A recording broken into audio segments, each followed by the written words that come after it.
Hello दोस्तों, अगर आप ऑप्शन राइटिंग के बारे में अपना करियर बनाना सोच रहे हैं तो बहुत अच्छा आइडिया है। बट आप एक बहुत बड़ी गलती कर रहे हैं जो एज अ बिगनर आप बहुत सारे यूट्यूब चैनल को देखा होगा कि आपने कॉल और पुट सेल करके ये बहुत अच्छे स्ट्रैटेजीज आपको बताते हैं। बट आई वुड से ये बहुत ही खतरनाक और बहुत ही गलत स्ट्रैटेजी है जो आपका पूरा पूरा अकाउंट वाइप आउट कर सकती है। आपको ये भी बताया गया होगा कि आप एक तरफ एक कॉल ऊपर सेल कर दो और एक आप कॉल नीचे सेल कर दो, और या तो आप कॉल दोनों बीच में सेल कर दो। बहुत तरीके की स्ट्रैटेजीज आपको बताई गई होंगी जो आपको कहा गया होगा कि मार्केट में अगर आपको नहीं पता हो किस साइड जाना है तो आप ये कर दो, आप वो कर दो। बट आपको मैं इस वीडियो में बहुत अच्छे क्लियरली बताने वाला हूँ कि आप कितना ज़्यादा लॉस कर सकते हो, अपना पूरा पूरा अकाउंट वाइप आउट कर सकते हो। लर्निंग सीरीज़ की एक और वीडियो है जिसमें मैं आपका 10 मिनट लेके आपको एक पूरे बहुत ही important financial tip, financial knowledge देने वाला हूँ। आपके 10 मिनट से ऊपर नहीं लगेंगे बट आप एक लाइफ टाइम लर्निंग करके जाओगे।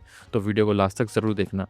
तो आपको बहुत सारे यूट्यूबर्स ने बोला होगा कि आप एक ऑप्शन सेल कर दो ऊपर की तरफ, एक ऑप्शन सेल कर दो नीचे की तरफ, या दोनों ऑप्शन मिडिल में सेल कर दो तो आपका बहुत अच्छे से प्रॉफिट्स बनेंगे। आइए चलिए स्क्रीन पे चलते हैं और आपको डिटेल में दिखाता हूँ कि ये आपको कैसे नुकसान बहुत बुरी तरह कर सकता है। मेरा भी स्टार्टिंग में बहुत नुकसान किया था मेरे अर्ली डेज़ में। मैं मार्केट में मेरे को अराउंड 7-8 साल हो रहा है। तो मैं समझ रहा हूँ कि जो आप नए नए होंगे उनको किस तरीके से क्या डिफ़िकल्टीज़ फेस करनी पड़ती हैं। तो आइए चलिए स्क्रीन पे चलते हैं और आपको बहुत ही डिटेल में अच्छे से समझाता हूँ। तो अगर आप ऑप्शन सेलिंग भी करते हैं तो आप क्या करते हैं, जो आपको यूट्यूब चैनल्स में क्या बताया जाता है कि अगर निफ्टी मान लो चल रहा है 24,000 पे, तो आपको बोल दिया जाएगा कि भाई 500 पॉइंट ऊपर 24,500 को सेल कर दो।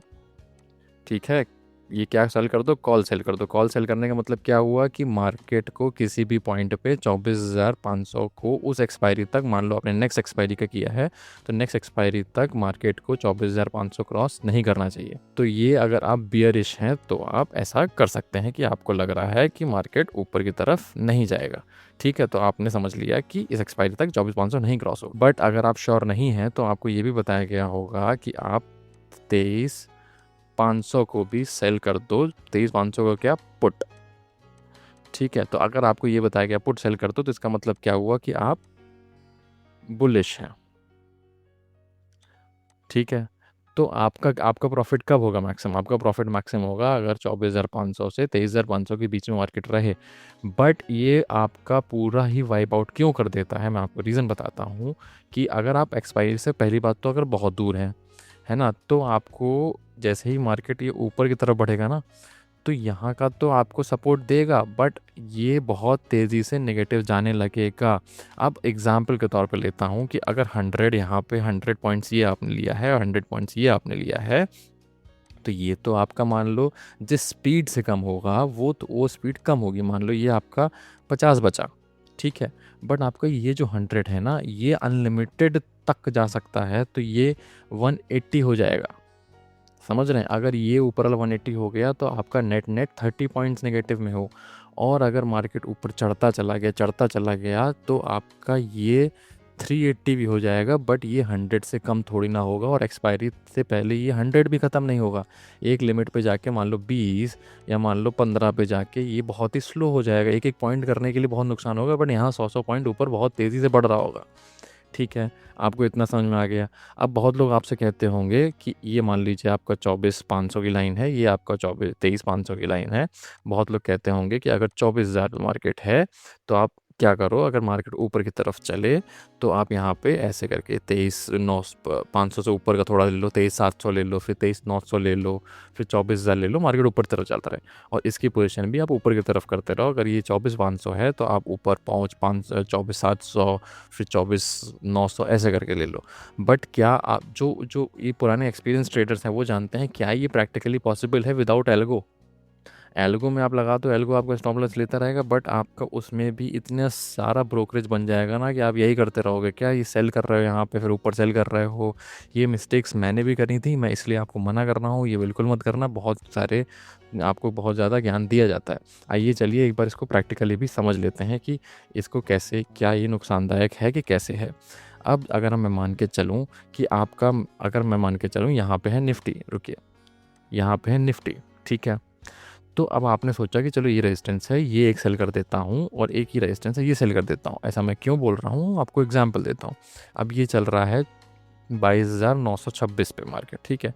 अब इससे 500 पॉइंट ऊपर देखिए, 500 पॉइंट ऊपर क्या आ रहा, लमसम यही रेजिस्टेंस आ रहा है, तो आप कॉन्फिडेंट हो जाओगे कि ये रेजिस्टेंस है, तो इसके नीचे ही मार्केट रहेगा। फिर अगर हम इसके नीचे जाएंगे तो अराउंड 500 पॉइंट ये आ रहा है, तो ठीक है, मैं कह रहा हूँ आप इसको यहाँ पे आपने ये एक ले लिया, ठीक है।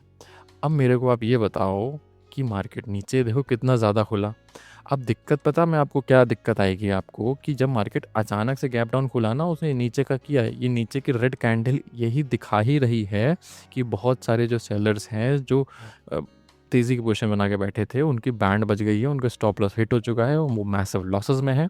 इस चक्कर में मार्केट ने नीचे की तरफ फॉल्स ब्रेकडाउन दिया, उसके बाद मार्केट ऊपर की तरफ चढ़ गया और ऊपर की तरफ आ गया। मैं कह रहा हूँ आप बहुत दिलेर थे, आपने बिल्कुल अपना दिल थाम के बैठे थे आप। स्टिल अगर मान लीजिए आप यहाँ पे भी आप वेट करते हैं कि चलो ठीक है मेरी एक्सपायरी तक मैं रुकूंगा, उसके बाद मैसिव गैप अप, यहाँ अकाउंट ब्लो हो जाएगा, यहाँ पे अकाउंट बचेगा नहीं आपका। अगर आप 10 लाख से ट्रेड करते हैं ख़त्म, अगर आप 50 लाख से ट्रेड करते हैं ख़त्म। और आप समझ रहे हैं एक ट्रेड में अगर आप पूरा कैपिटल ख़त्म कर देंगे, you are out of the market. तो ये बहुत ही खतरनाक स्ट्रैटेजीज़ हैं। मैं आपको इसका थोड़ा सा प्रैक्टिकली बताता हूँ। अगर आप देखो बीच वाला सेल करोगे तो उस पे भी सेम चीज़ है, बीच वाले का भी आप जो बीच वाले का अगर मान लो ऊपर नीचे ना सेल करते हुए आपने ये बीच का सेल कर दिया, और आपने चलो ठीक है उसका सेफ जोन हो गया 500 पॉइंट ऊपर, उसका सेफ जोन हो गया 500 पॉइंट नीचे। स्टिल अगर आप बीच के भी कॉल पुट सेल करोगे, उसके बाद भी अगर ये एक तरफ भागेगा तो जो कम होता है वो स्लोली कम होगा, जो बढ़ता है वो तेज़ी से बढ़ेगा। मतलब जो प्रॉफिट होगा वो आपका स्लो होगा, और जो लॉस होगा वो तेज़ी से होगा। समझ रहे हो? तो ऐसे सिनेरियोज़ बहुत होते हैं। देखो गैप अप, गैप मतलब गैप डाउन, फिर अगेन गैप डाउन, फिर ये देखो यहाँ पे मार्केट था, फिर गैप अप, फिर यहाँ अब मान लो मैं आपको दिखाता हूँ, बहुत सारे एग्जांपल्स दे रहा हूँ, थोड़ा-सा पेशेंस बना के रखिए, साथ में बने रहिए। अब देखो यहाँ पे मार्केट आपने सेल किया, आपने सोचा चलो 500 पॉइंट ऊपर सेल कर देता हूँ। ठीक है, 500 पॉइंट ऊपर सेल किया आपने। अरे भैया पर ये 500 पॉइंट ऊपर खुल ही गया है। समझ रहे हो? आपको नेक्स्ट डे इतना मैसिव लॉस दिखाएगा ना, अगर मैं कह रहा हूँ अगर आप 10 लाख से ट्रेड करते हो, I can guarantee you 3-4 lakh तो खुलते ही लॉस दिखाएगा आपको। समझ रहे हो? पहले तो आप वो हैंडल नहीं कर पाओगे, आपकी हिम्मत नहीं होती है लॉस में निकलने की, मैं आपको बता रहा हूँ। आप ऊपर वाले से प्रे करते रहोगे कि वो वापस आ जाए। समझ रहे हो? ये होता है फ़ियर। तो आपको फ़ियर में आपको ये होगा। अगर आप मान लो नीचे अगला गैप डाउन खुला, ये आपको नहीं पता था पहली बात तो खुलेगा, खुल गया, फिर आपका हो जाएगा ग्रीड कि आपको लगेगा यहीं रहेगा। उसके बाद अगर मैं कह रहा हूँ अगर आपने ख़राब किस्मत थी और आप रुके रह गए और ये गैप अप पे, तो 10 लाख के 10 लाख गए, अगर आपने पूरे लगाए सब खत्म।